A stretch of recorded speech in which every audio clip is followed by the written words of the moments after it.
Hey you, I'm Crew Chef Nick here. So you may or may not know, but I went to culinary school in Vermont, and it gets very cold up there in the wintertime. And I currently live in Myrtle Beach right now, and we're having a very good cold spell. And so I was very inspired to make some homemade chili that I want to share with you, my recipe.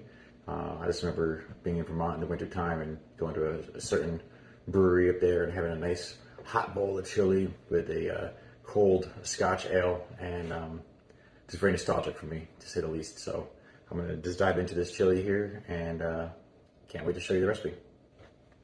All right, let's get started. In a large saute pan over medium-high heat, I'm going to go ahead and saute my onions and bell peppers in avocado oil and bacon fat until the onions are translucent, about 3 to 4 minutes. Add minced garlic, cook for another minute. Add 2 ounces of tomato paste, mix and cook for another minute. Transfer that mixture to a large pot. Add more avocado oil to the original saute pan and cook your ground beef, or in my case venison. Cook all the way through and add to the large pot. I'm also going to add 4 small chipotle peppers and adobo sauce to the mixture. Heat up chicken stock, diced tomatoes, and your beans. Add that to the pot as well. Turn the heat down to a low heat.